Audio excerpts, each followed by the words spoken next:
Good evening, all my dear friends, and thank you for coming back to my channel. I am happy to have you here. Tonight, I am coming on to answer a few questions about what does a person have to do to get residency in the United States.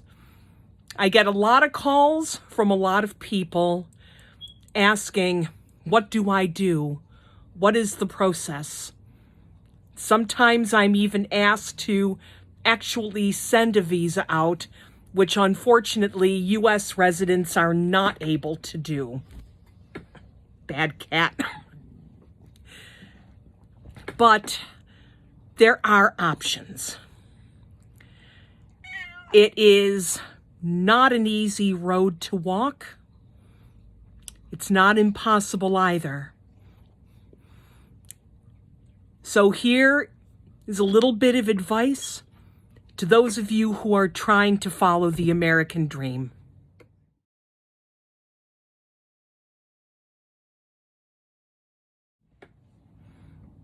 In the great majority of cases, the visa process actually begins in your own native country. Yes, there is the whole everything involved in actually making your application and going for your embassy interview. But a lot of the things that you do in preparation for that time, that's going to begin in the homeland. A lot of the connections that you make on your own native soil will come back to help you in the very long run. One thing that I can advise is get involved very early on with international service organizations. There is, for instance, Rotary International and the Young Persons Auxiliary Rotaract. This is an international service and charitable organization that just reaches so far and very beneficial to get involved. One of the wonderful things about Rotary and Rotaract is that they offer resources and scholarship assistance for deserving young people who are looking to study abroad. And in addition, you get to do great things for your community. The social and professional contacts that you make through service organizations, such as Rotary, Rotaract, Lions Club, Kiwanis, if that is available in your native country, Key Club, if that is available in your native country. These contacts could serve you very, very well in terms of getting you hooked up with people who can help you in the United States. They're able to provide letters of recommendation attesting to your sound, solid, good character. You build friends for life and networking that will bring personal rewards as well as professional rewards very, very well down the road. Involvement in service organizations is one of the things that is covered in the embassy interview that you will eventually have to go through, no matter which kind of visa or work permit that you'll be going for.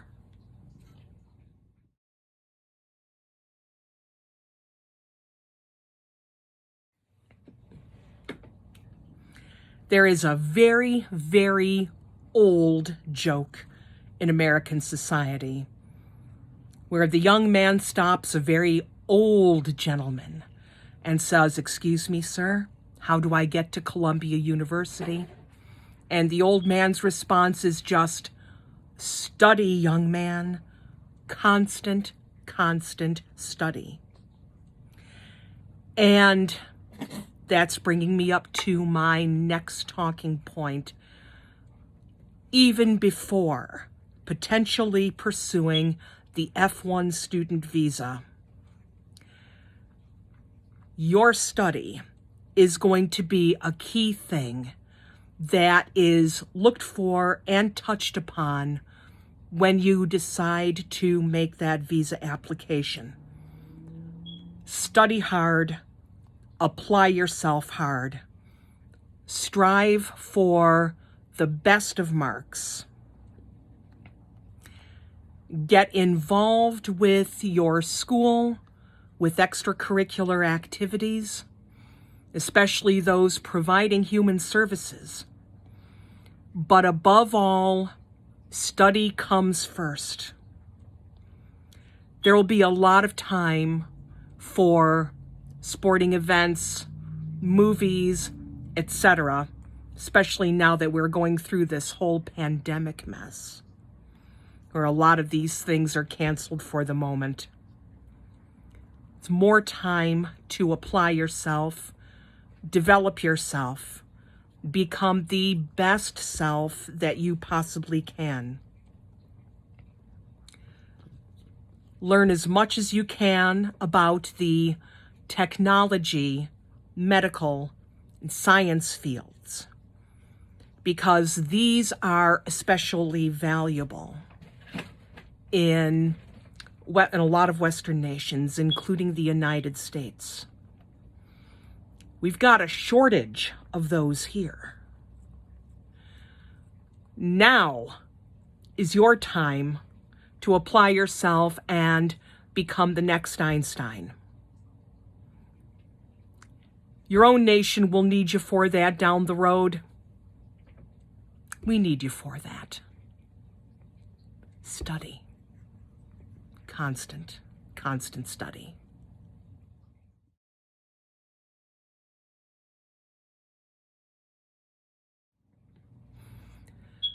Constant study brings me to my next talking point I wanted to make. The F1 student visa is probably the easiest of all of the kinds of visas that you can apply for. And this goes back to my last point, study, constant study. This is including not only your academic studies, but if you are going for IELTS, most American universities are going to be looking for like a bare minimum of 6.5, preferably a 7 score or higher. Those IELTS results, along with your academic record, will be submitted, because the first thing that you're going to be doing is applying to universities. And then when that university sees you and how impressed they are with you because of that constant study, because of the service that you have put in through extracurricular activities and international service organizations, they're going to send that acceptance letter. And with that acceptance letter and your academic and your language test results, if applicable, that's going to be submitted with the F1 visa application.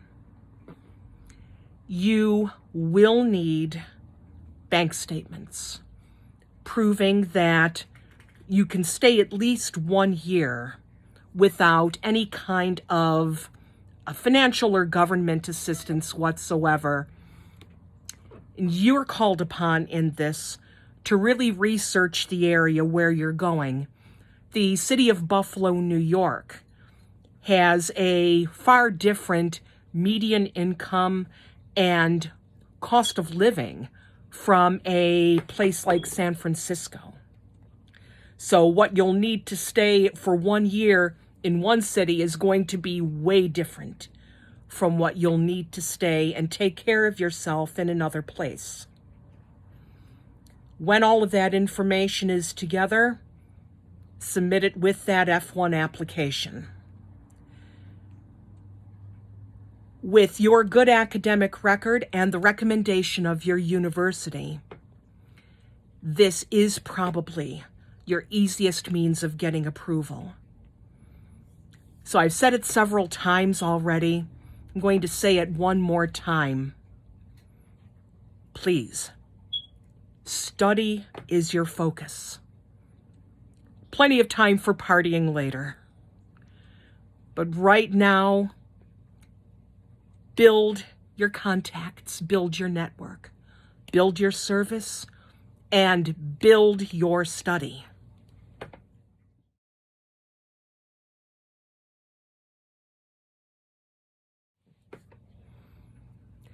The F1 visa does offer opportunities for a student to work. The hours are very likely limited. All of the students I know who are here on the F1 are working part-time. You have an option also, especially if you are coming over on a graduate program, you're going for your master's. One of the things that you can do is to select on your application that you are willing to come in as a teaching assistant. And this is really helpful for you. And it's going to be very, very helpful for those of you with your good IELTS scores. And this is why I am pushing that you build up the IELTS, is that as a teaching assistant, you are not only paid by the university, but you can often get your tuition and your fees reduced, if not waived entirely, with good academic performance. This is what we call a win-win situation for everybody. You're studying, you're helping out, and you're getting paid for it. Study, study, study. I cannot say that enough. That is your easiest route, but it is not the only one.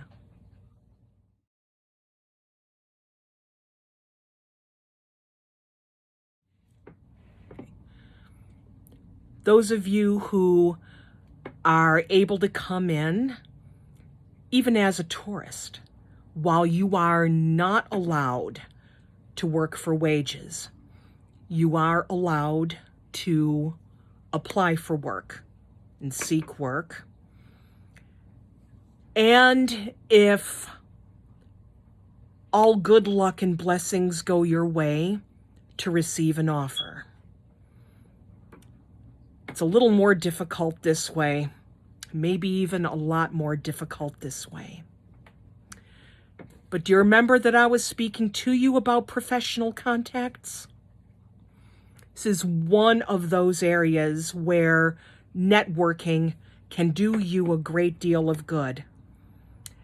By making professional contacts, networking on an international level, this opens you up to professional people, to business owners, to people who are able to get you started in another place, to get you a job offer.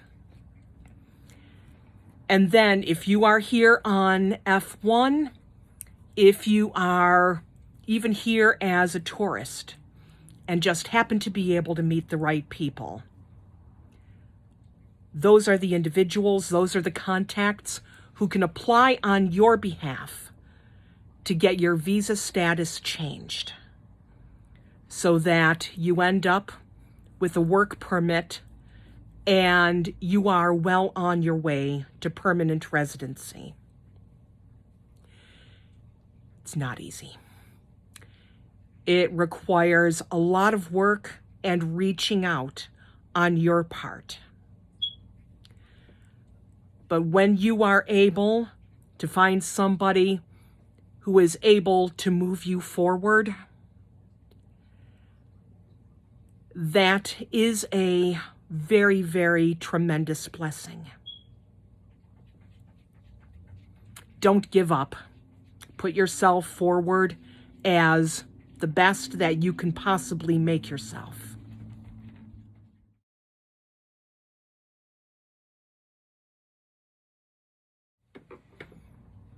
So how to start the process? Whether you're applying as a student or as a tourist, or whether or not you have received a job offer, you are going to be interviewed. You are going to be interviewed by the United States Department of State, or by the Department of State of whichever country you are applying to. And think of this as a job interview because you are interviewing for the big job. You are interviewing to become a permanent resident of your host country, wherever you're applying, with the potential for promotion to become a citizen of that country. Be your best person. Business attire, business manners, and above all, pure, absolute honesty. And do your research. Know what they will be asking. Know what they will be asking of you. And be willing, without question, to follow everything that the Department of State, the embassy, the consulate asks of you to do.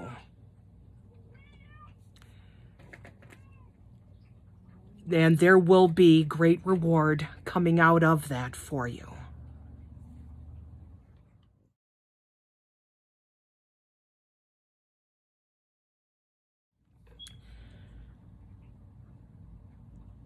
There is another way that a lot of people ask me about, and I need to cover this because a lot of Western ladies, especially ladies, get asked about this.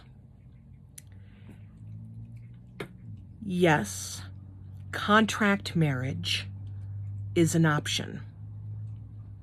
And it is one that I am going to advise every last one of you to be very, very careful about.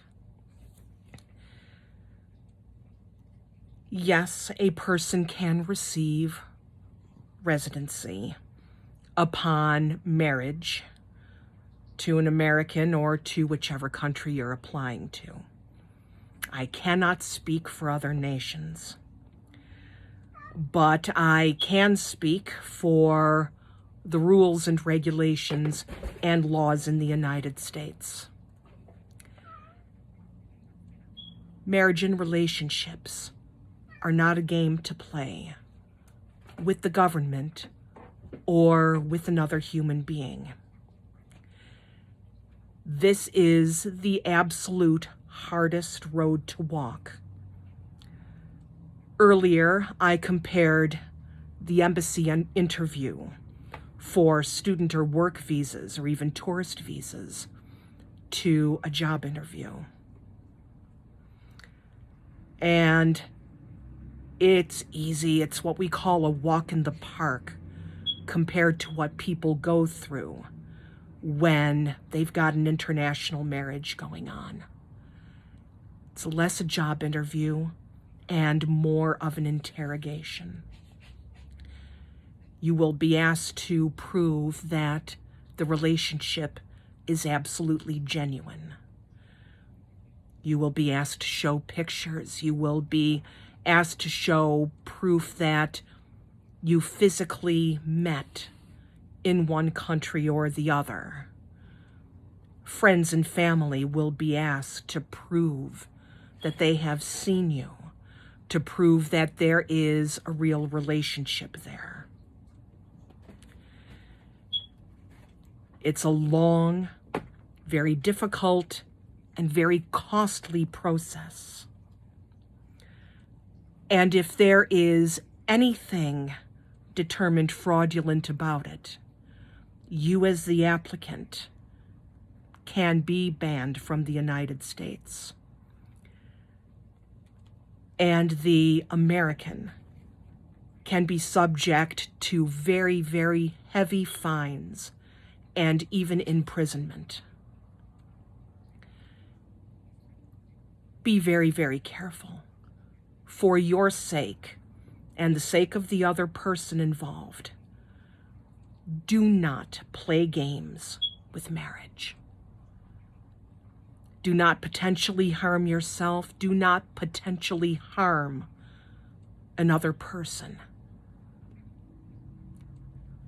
If you're going to go that route, do it for the love of the other person and not for the love of the visa. In the name of everything that is sacred, do it because you love the person.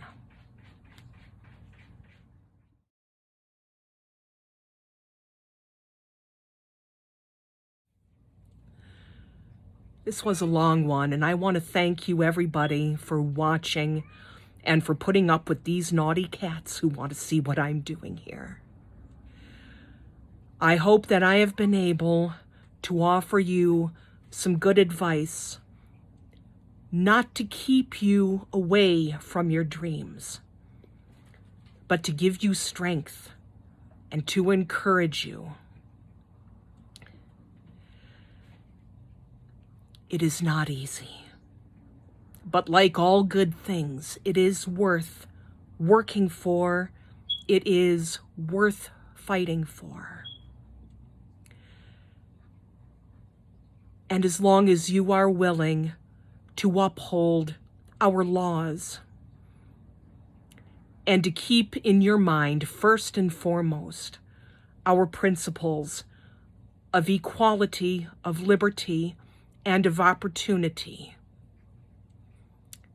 then you will be our most welcome friends and neighbors.